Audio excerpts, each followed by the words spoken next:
ರಾಜ್ಯ ಉಸ್ತುವಾರಿ ನಾವೇನು ಹೋಗಿಲ್ರಪ್ಪ. ಅಲ್ಲೆಲ್ಲ 600 ಶಾಸಕರು ಬೆಂಬಲ ಇದ್ದಾಗ ನಮ್ದೇನು ಕೆಲಸ ಐತಿ? ನಿರೀಕ್ಷಿತ ಮಟ್ಟದಲ್ಲಿ ರಾಜ್ಯದ ನಿರೀಕ್ಷಿತ ಮಟ್ಟ 600 ಅವ್ರು ಏನೋ ಒಬ್ಬ ಹೇಳಲ್ಲ 60 ಶಾಸಕರ ಬೆಂಬಲ ಐತಂತ ಹೋಗೋದು ಮತ್ತೆ ಅದು ಕಿಸಿಲಕ್ಕಲ್ಲಿ ಹೋಗೋದು. ಹಾಂ, ನಮ್ದೇನು ಕೆಲಸ ಐತಿ?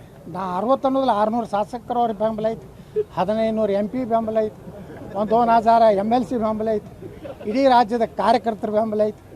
ಯತ್ನಾಳಿಂದ ಜಾರಕಿಹೊಳಿಯಿಂದ ಯಾವ ಮಗ ಅದಾನ, ಅದಕ್ಕೆ ಹೋಗಿಲ್ಲ. ನಿರೀಕ್ಷಿತ ಮಟ್ಟದಲ್ಲಿ ಬರಲಿಲ್ಲ ಅಂತ ಸರ್. ನಿರೀಕ್ಷಿತ ಇಲ್ಲೇ ಇಲ್ರಿ. ನಿರೀಕ್ಷಿತ ಹೆಂಗೆ ಇರ್ತೈತಿ? ಕಾರ್ಯಕರ್ತರು ಹುರುಪಾಗಂತ ಅಧ್ಯಕ್ಷ ಆಗ್ಬೇಕು. ರಾತ್ರಿ ಬೆಳತನ ಡಿ ಕೆ ಶಿವಕುಮಾರ್ ಮನ್ಯಾಗಿದ್ರಿ ಹೆಂಗೆ BJP ಉದ್ಧಾರ ಆಗ್ತೈತೆ ರೀ?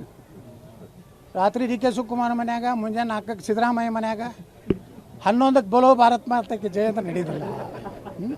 ಈಗ ಸ್ಪರ್ಧೆ ಮಾಡ್ತೀರಿ? ನಾವು ನಿರ್ಣಯ ಮಾಡಿಬಿಟ್ಟೆವು, ಸ್ಪರ್ಧೆ ಖಚಿತ, ಸ್ಪರ್ಧೆ ನಿಶ್ಚಿತ, ತಾಳವರೇ ಸ್ಪರ್ಧೆ ಮಾಡ್ತಾರೆ. ಠೇವಣಿ ಉಚಿತ. ನೀವೇ ನಿಲ್ತೀರಿ? ಅಲ್ಲಿ ನಮ್ಮದು ಒಂದು ಕೋರ್ ಕಮಿಟಿ ಐತಿ, ಅಲ್ಲಿ ಚರ್ಚೆ ಮಾಡ್ತೀವಿ ಯಾರು ಸೂಕ್ತ ಅಭ್ಯರ್ಥಿಗಳು ಅದನ್ನು ನೋಡಿ.